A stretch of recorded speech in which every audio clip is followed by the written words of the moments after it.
На 31-м месяце так называемой СВО Путин, наверное, осознал, что его ядерная дубина не работает. И теперь кремлевский карлик ищет новые способы запугивания Запада. Но не получится ли так, что запугает он лишь себя? Об этом поговорим с нашим гостем. Сергей Жирнов, бывший сотрудник КГБ СССР и службы внешней разведки РФ, с нами на связи. Сергей Олегович, здравствуйте. Здравствуйте, Анастасия. Привет всем нашим зрителям. Россия проведет ядерные испытания только если их проведут американцы. Заявил об этом Рябков и говорит, что Москва может провести ядерные испытания, но не будет, если от них воздержатся США. Инфраструктура ядерного полигона на Новой Земле находится в полной готовности. Это реакция на шаги США в этой сфере. Заявил об этом замглавы МИД РФ. Ну и говорит, что в принципе Россия не собирается бить ядерным оружием, но ранее некоторые СМИ писали, что Россия может провести учения якобы в ответ на разрешение Запада бить по территории РФ дальнобоем. Но, судя по словам Рябкова, такой вариант Москва уже не рассматривает. Сергей Олегович, а как вы думаете, почему? Почему они вдруг начали все давать заднюю по поводу ядерного оружия? Ну, во-первых, конечно, надо сказать, что это единственная, может быть, хорошая новость, которую мы услышали из уст российских чиновников за последнее время. Проблема заключается в том, что им никто не верит. Потому что Москва нам говорила в январе 2022 года, что она не собирается нападать на Украину. Да? Москва нам говорила, что она там не собирается, что она не убивает мирных жителей в Украине. Москва нам говорила, что она не захватывала Запорожскую АЭС. Просто так получилось, что сама Запорожская АЭС взяла и ножками перебежала в Российскую Федерацию. Да? А Москва ничего не делала по отношению к этому делу. Поэтому, в принципе, заявление это хорошее. Другое дело, что репутация у Российской Федерации таковая, что ей никто не верит. У Путина, конечно, проблема. Проблема серьезная, о которой вы сказали, что когда вы пугаете 2,5 года весь мир ядерной угрозой, то вначале это работало.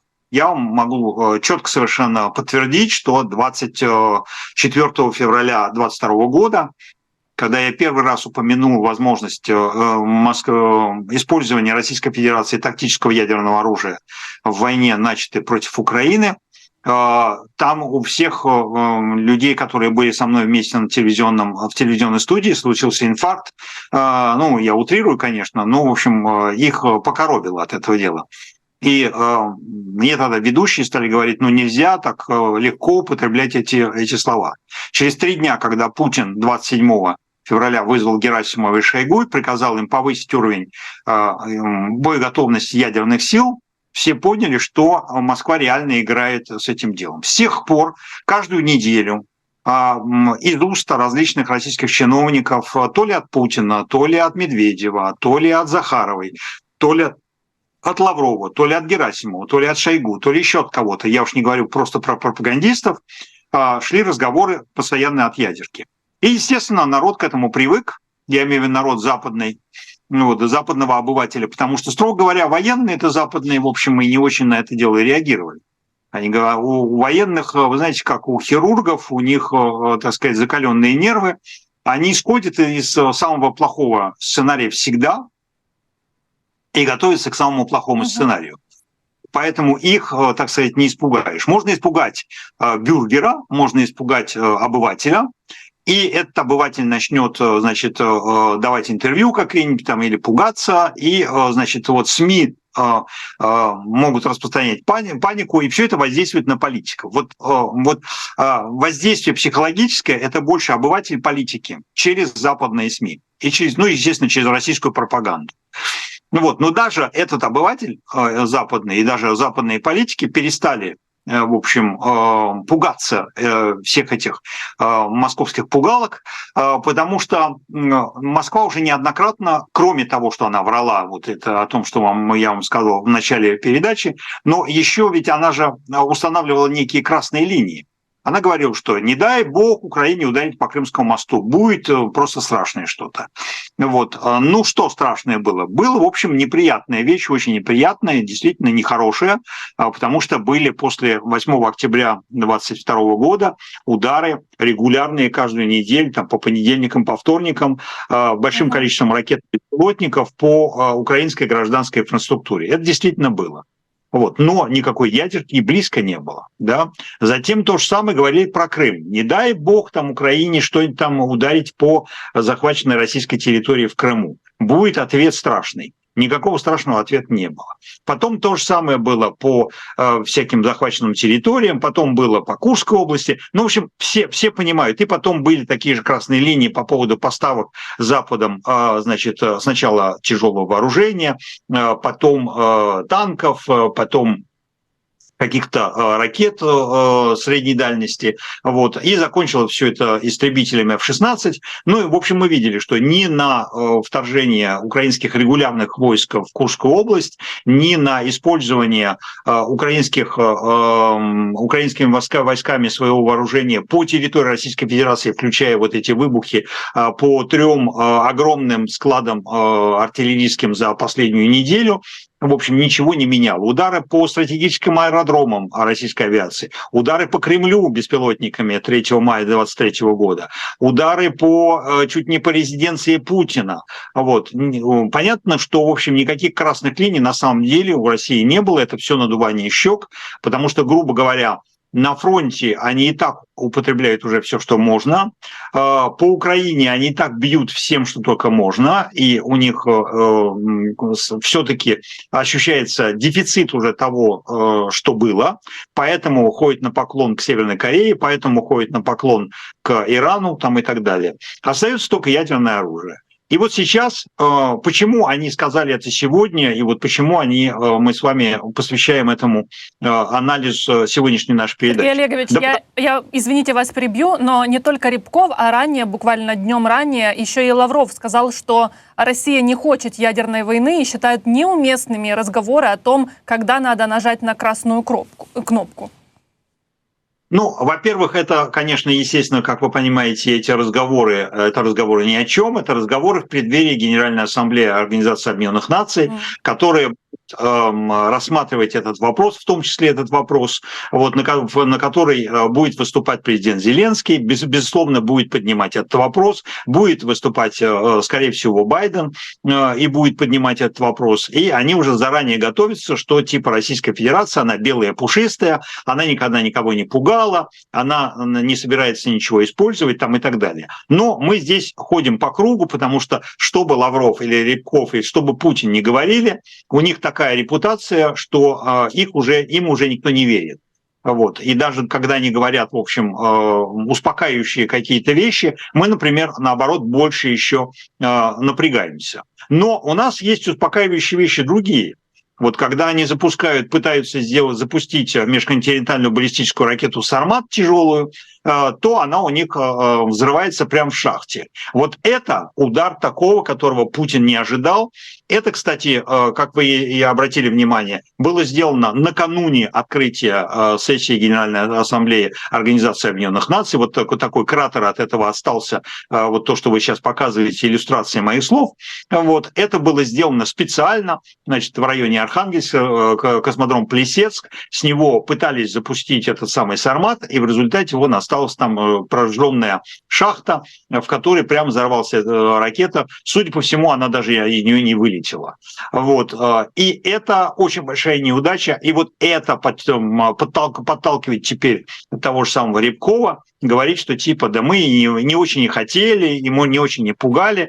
Вот, хотя этот запуск был приурочен именно для того, чтобы испугать общественность международную, именно накануне поездки президента Зеленского в Соединенные Штаты Америки, именно накануне заседания Совета Безопасности и Генеральной Ассамблеи Организации Объединенных Наций. То есть на самом деле все это готовилось специально, но когда это не сработало, вот тогда они сказали, что мы вообще-то мирные люди, у нас типа мирный советский трактор пашет границу. В В Кремле все больше осознают, что Запад не подвергается ядерным угрозам Путина, поэтому он ищет новые способы укрепить свои красные линии. Об этом пишет The Washington Post.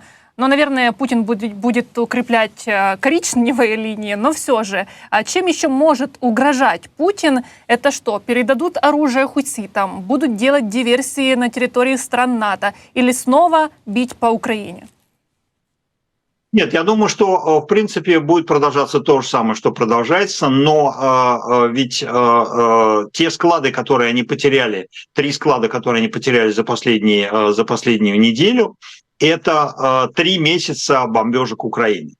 Это 3 месяца ведения войны. То есть, на самом деле, это очень серьезная потеря, причем там серьезные потери не только по фактуре, то есть потому что взорвались огромное количество боеприпасов, говорят о 1,5 миллиона снарядов, которые там взорвались, о большом количестве ракет, разных ракет и противоракетных, и противовоздушных, и баллистических ракет средней дальности. Вот. Но даже не только это плохо, то есть это по фактуре уже отлично для Украины, плохо очень для Российской Федерации, но там еще важно то, что они же взорвались в том числе на хранилище, которое они построили только в 2018 году, его открывали, причем открывали его с помпой, вот мы видели эти кадры, где они, значит, перерезают ленточку, этот Булгаков, который, кстати, заместитель министра обороны, сейчас сидит в СИЗО Лефортово, дает показания о коррупции. Вот. И он тогда говорил, что это новое хранилище, которое соответствует всем мировым стандартам, и это хранилище может выдержать не просто прямые удары, значит, артиллерии вражеской, но и даже последствия ядерной войны. И, как выяснилось, не надо было ждать никакой ядерной войны, а уж если какая-то ядерная война и началась вообще, то она, строго говоря, началась уже даже в Российской Федерации, потому что одно из хранилищ, когда взорвалось, там над ним поднялся огненный шар, который очень напоминал ядерную бомбу. При этом Российская Федерация, вероятно, готовит удары по объектам атомной энергетики Украины накануне зимы. Об этом заявил недавно глава МИД Украины Сибига. В частности, речь идет об открытых распределительных устройствах АЭС и подстанциях передачи. Глава ОП призвал страны Запада и глобального Юга отреагировать на подготовку этого террора. И они ссылаются, наше руководство, на какие-то разведданные. Но об этом уже прямо говорят даже российские пропагандисты, что они действительно готовы бить по подстанциям, которые причастны к атомной электростанции, и они могут нанести большой урон. Давайте послушаем, что говорит Соловьев. Вот западники говорят, что надо дать возможность Украине наносить удары вглубь, потому что это единственный способ защитить остатки энергосистемы Украины от полного уничтожения, так как там надо нанести удар по 3 точкам, которые обеспечивают жизнедеятельность атомных электростанций, 3 оставшихся украинских, и тогда те будут вынуждены их заглушить. Так может сразу долбануть по ним? Тогда не будет смысла давать разрешение на удар по нашей территории, если мы уже все равно уничтожили их энергосистему. Ну, я, возможно, соглашусь с вами. Только не по самим, конечно, атомным электростанциям. Нет, там есть 3 объекта перед каждой станцией по одному объекту, которые обеспечивают их работу. Это удар не по атомным электростанциям, а по подстанциям, которые у них находятся. Да, ну так давно пора. Давно пора, говорит Ходоренок. Наверное, денег ему много заплатили. Ранее он по-другому высказывался. Но все же, Сергей Олегович, как вы думаете, они не отказываются от ядерной провокации? Ну, вы знаете, если бы проще было всего сказать, что они просто безответственные идиоты. Потому что рассуждать на такие темы в публичном пространстве по телевизору, но я вас должен в этом смысле немножко успокоить, потому что состоялось заседание очень важного совета МАГАТЭ, по-моему, это было типа такого общего собрания МАГАТЭ, на котором по инициативе 52 государств была принята резолюция, в частности, о давлении на Российскую Федерацию, о возвращении Запорожской АЭС под управление Украины, то есть законного собственника. То есть на самом деле МАГАТЭ на самом деле это дело отслеживает, и все эти вот такие угрозы Российской Федерации, и пытается на своем уровне чего-то там принимать. Проблема заключается в том, что все эти международные организации, включая Организацию Объединенных Наций, у них есть даже иногда добрая воля, и они могут принять какие-то важные резолюции. Проблема заключается в том, что у них нет механизма принуждения к исполнению этих резолюций. Вот. Но западное сообщество, оно вообще в курсе того, что россияне абсолютно безответственные идиоты и опасные самоубийцы, потому что, естественно, разговаривать о том, что надо бомбить подстанции, от которых зависит, которые обеспечивают жизнедеятельность атомных станций, это надо полностью не понимать, что в результате этого дела может произойти в любой момент инцидент, подобный Чернобылю. Вот. И говорить на полном серьезе по телевизору – это просто не просто идиотизм, но еще безответственность. Хотелось бы верить в то, что эти международные организации имеют какое-то влияние, но кажется, что нет, потому что вот ночью 22 сентября Российская Федерация пыталась сымитировать атаку «Шахедом» на Хмельницкую АЭС. Говорит об этом сегодня «Энергоатом». Сначала дрон резко отклонился от начальной траектории в сторону станции, а потом развернулся и вернулся на исходную траекторию. И это уже не впервые. Ну, видите, это пугалки, да, то есть он не долетел никуда, он никуда не ударил. Это просто они так пугают, они показывают, что они могут направить дроны. Больше того, опять же, здесь я вас немножко успокою, потому что дрон – это, где-то порядка 30-40 килограммов взрывчатки. То есть даже если он попадает в какую-то вещь, это все-таки не серьезный взрыв, то есть он не сможет… Атомные станции вот от такого защищены. Большинство ваших станций защищены. Вот, потому что Запорожская АЭС, каждый реактор из 6, у них там большая бетонная оболочка. Вот, кстати, вот такой удар может нанести абсолютно жуткую совершенно и сделать жуткую катастрофу на Курской АЭС. Потому что вот Курская АЭС, она сделана по чернобыльскому типу, и она совершенно не защищена. У него нет никакого защитного саркофага у атомного реактора на Курской АЭС.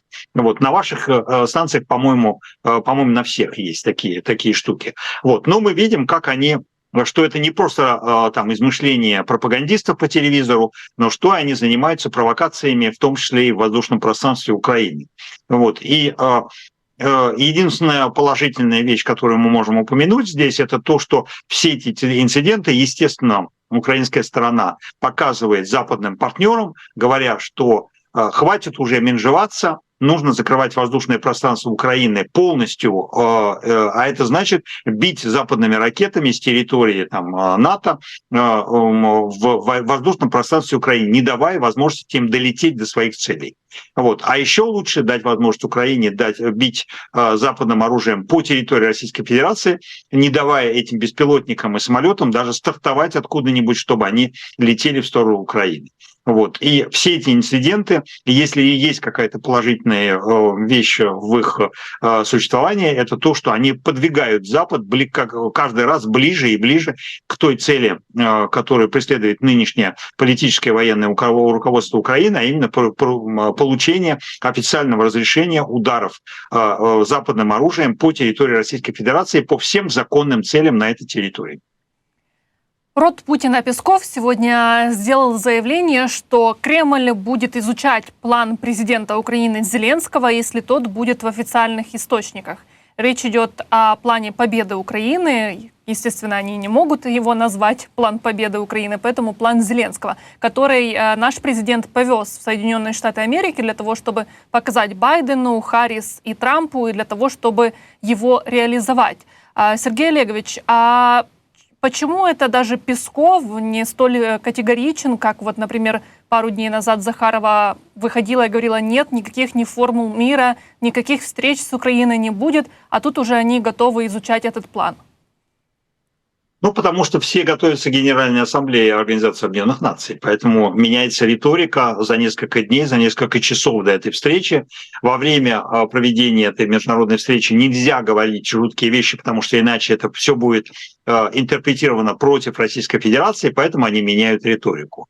У меня в одном из эфиров, под одним из эфиров, один из моих зрителей написал такой смешной комментарий. Он говорил, что вот, ну, в частности, что там Россия говорит, что она не будет участвовать в международных конференциях вот, по поводу, значит, урегулирования ее войны в Украине. Вот, этот зритель написал, что, вы знаете, нацистская Германия не участвовала ни в Тегеранской конференции, ни в Ялтинской, ни в Потсдамской конференции. Ее никто туда не приглашал, вот, и спокойно приняли решение все без нее. Вот, это к тому, что на самом деле страну-агрессора совершенно не обязательно звать на какие-то конференции.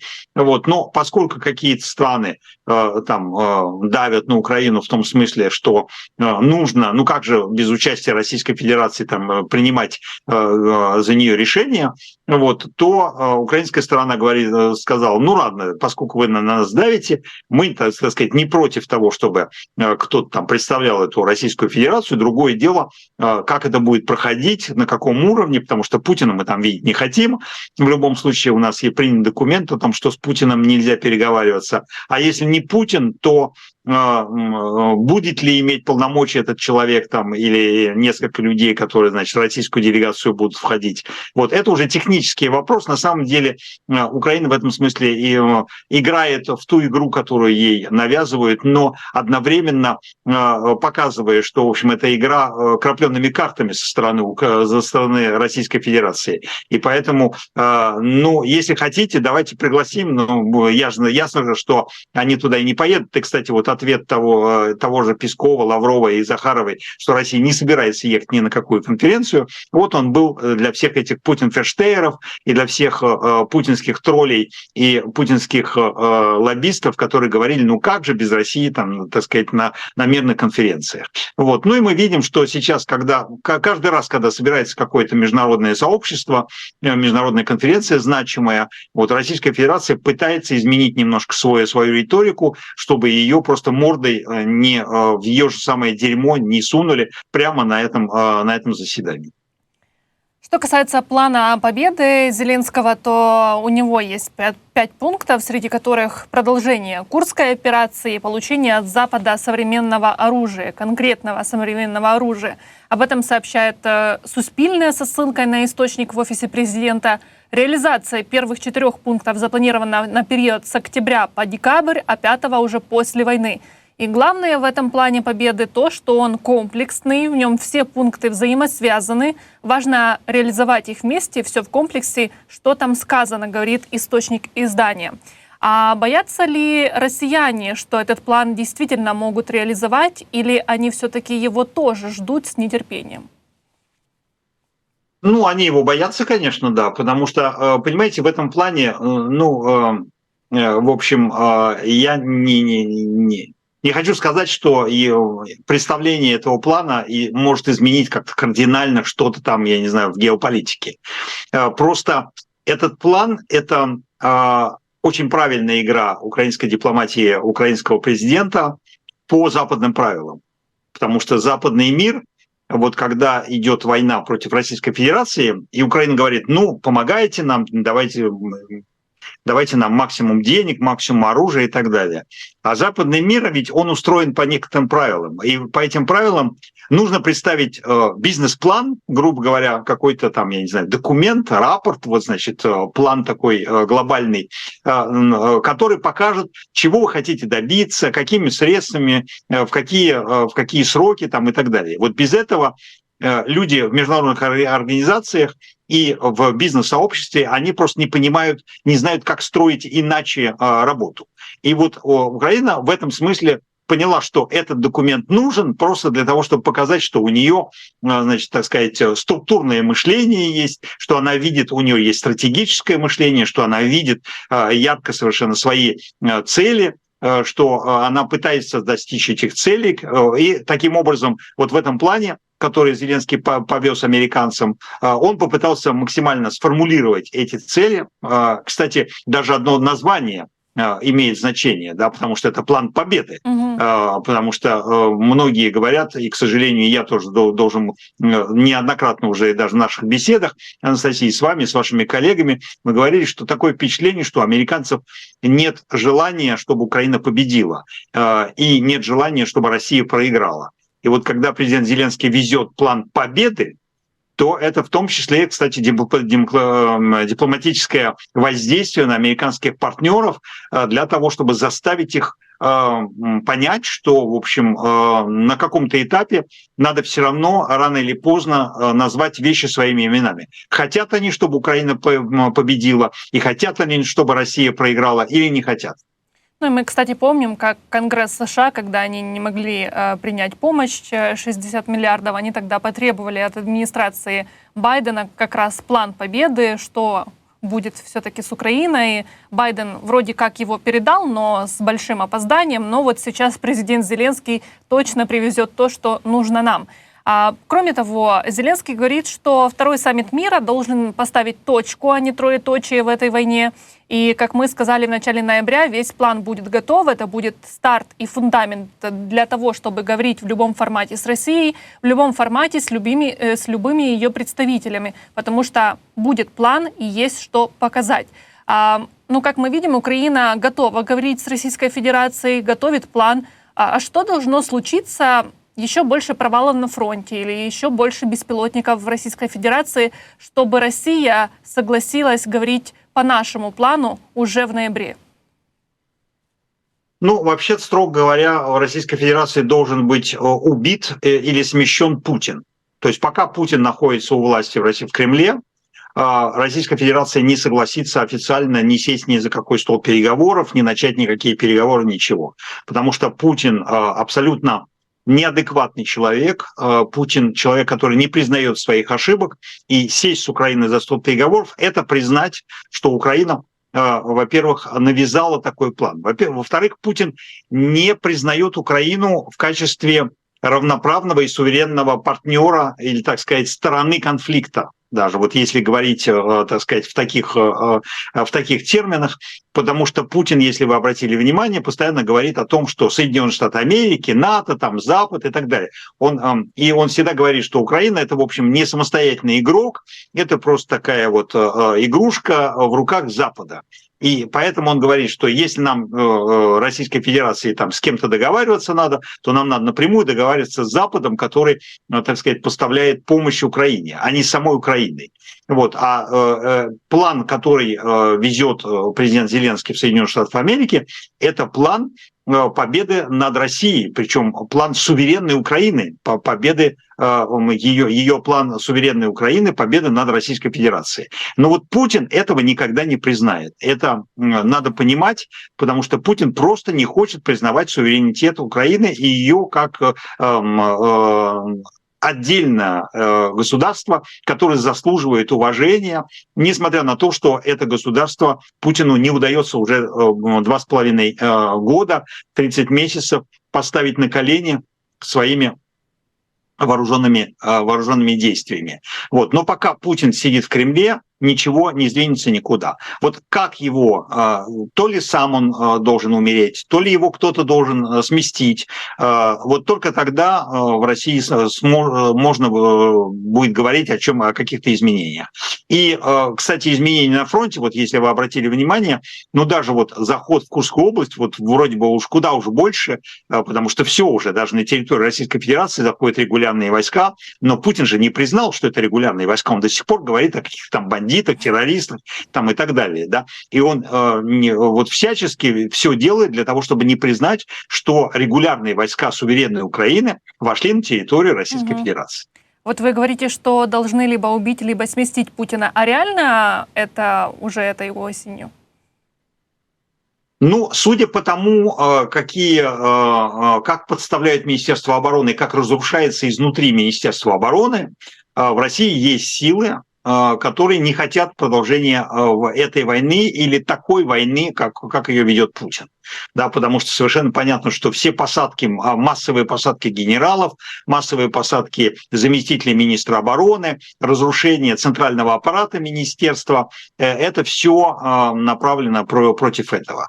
Вот. Плюс там циркулируют какие-то слухи, что еще дальше будут посадки. То есть на самом деле вокруг Путина есть партия антивоенная, но надо понимать, что это не партия мира, да, это просто партия более рациональная, которая говорит о том, что Путин затеял самоубийственную войну, которая невыгодна Российской Федерации, которую не может Российская Федерация выиграть. И поэтому нужно такую войну прекращать. И, кстати, вот эта же партия рационалистов устами Кириенко сказала новый шаг, которого мы до сих пор не слышали, о том, что нужно за коррупцию расстрелять всех тех, кто, значит, сейчас находится на захваченных территориях, потому что там вместо того, чтобы управлять этими территориями, в основном занимаются распилом госбюджета в Российской Федерации. Это тоже шажочек этой партии рационалистов во главе там с Чемизовым условным и Кириенко, которая ведет внутреннюю кремлевскую борьбу против партии войны, партии ястребов там во главе с Патрушевым каким-нибудь, которого отставили уже, с Сечиным и даже с нынешним министром обороны Белоусовым. Рекордное число россиян выступили за завершение войны без достижения целей Путина, пишет Moscow Times со ссылкой на результаты опроса проекта «Хроники» и исследовательской группы «Экстримскан».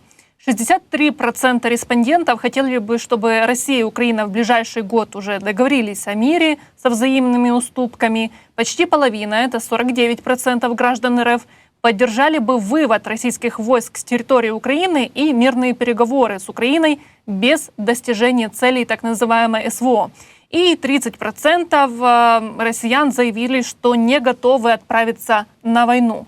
Такие высокие показатели впервые с начала полномасштабного вторжения России в Украину. Сергей Олегович, я не знаю, насколько реально проводить какие-то опросы в России, при этом это тоталитарная страна, репрессивная путинская машина, но тем не менее, если все-таки это что-то приблизительно правильно, то о чем говорят эти цифры, откуда они взялись? Вы знаете, это очень интересный социологический опрос, я тоже про него читал.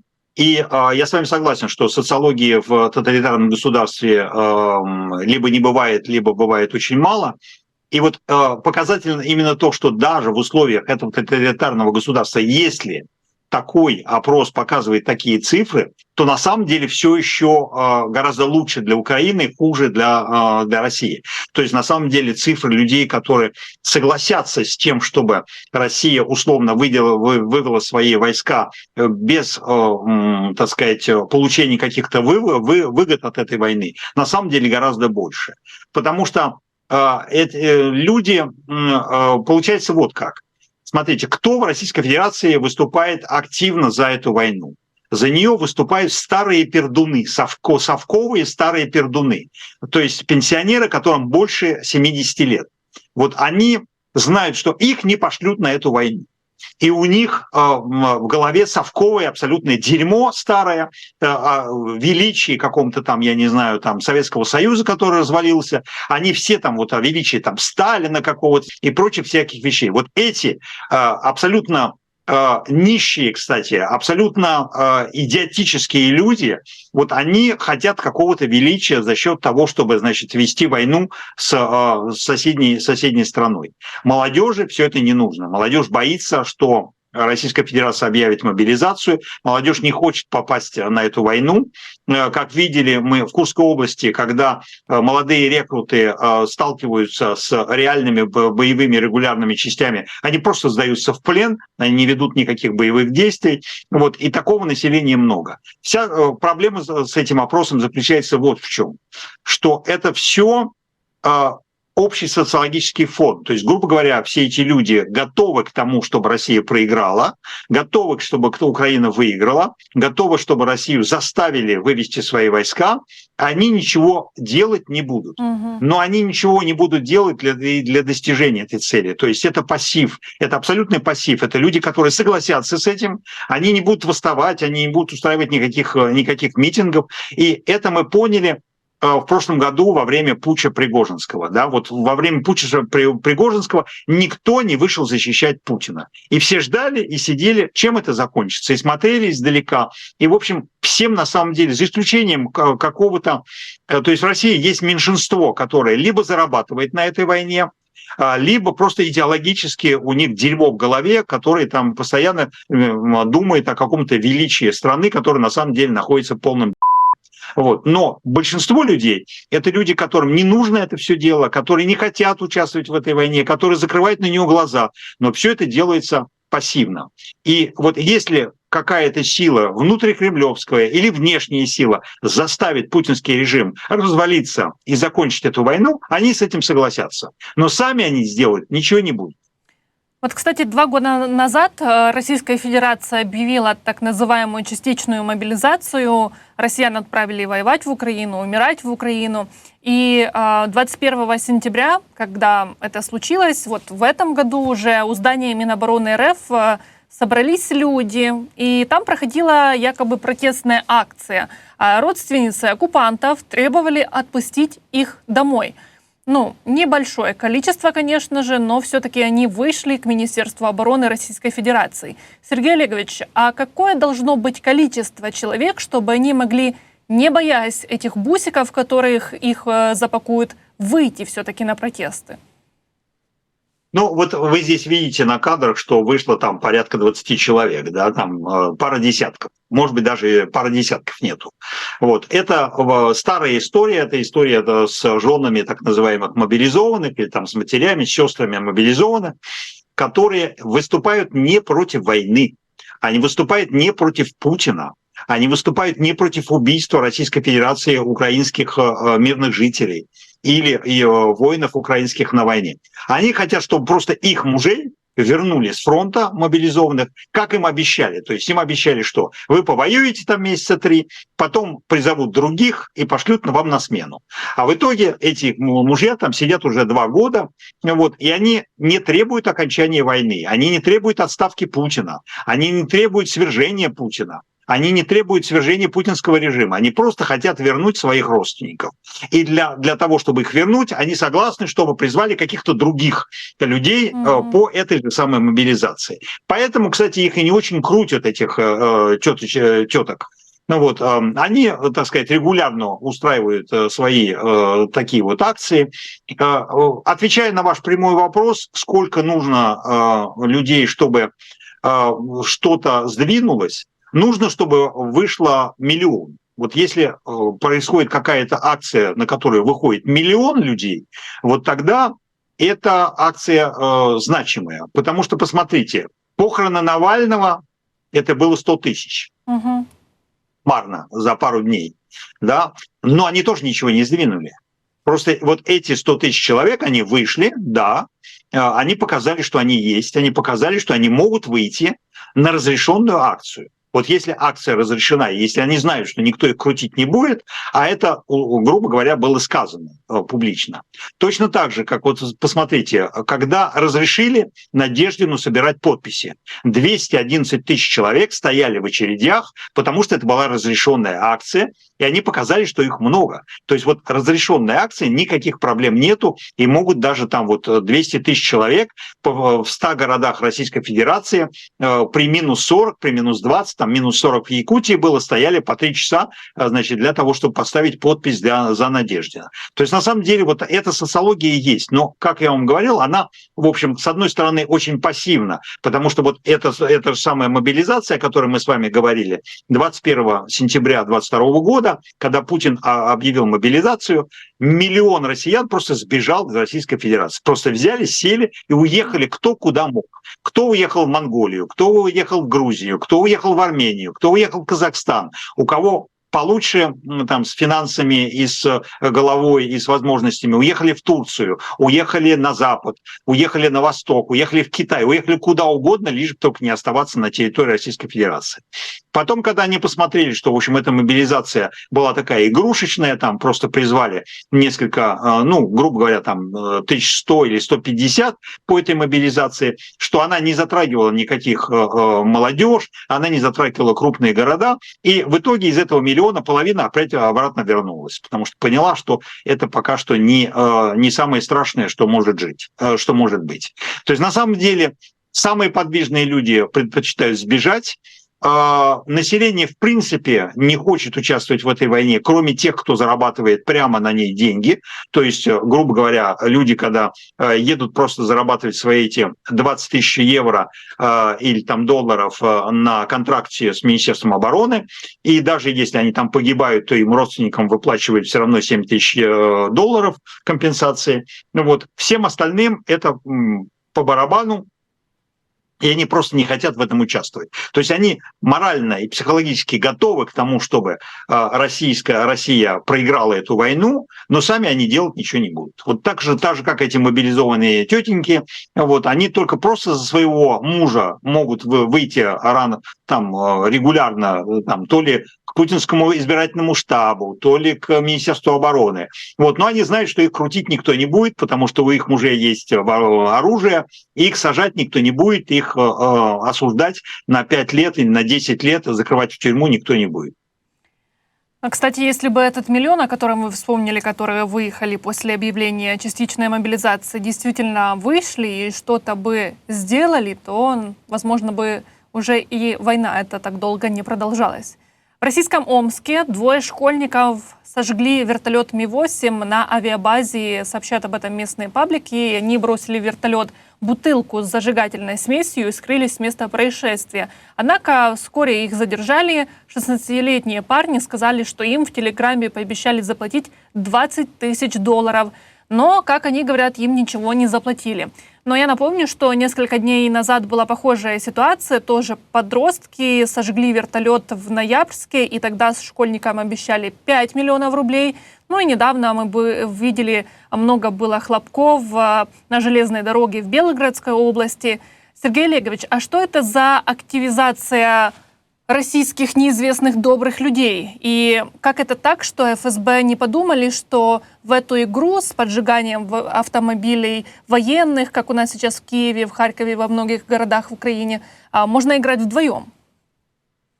Да, они, естественно, не подумали об этом деле, и они не подумали, что в Российской Федерации огромное количество людей, которые готовы участвовать в любых схемах.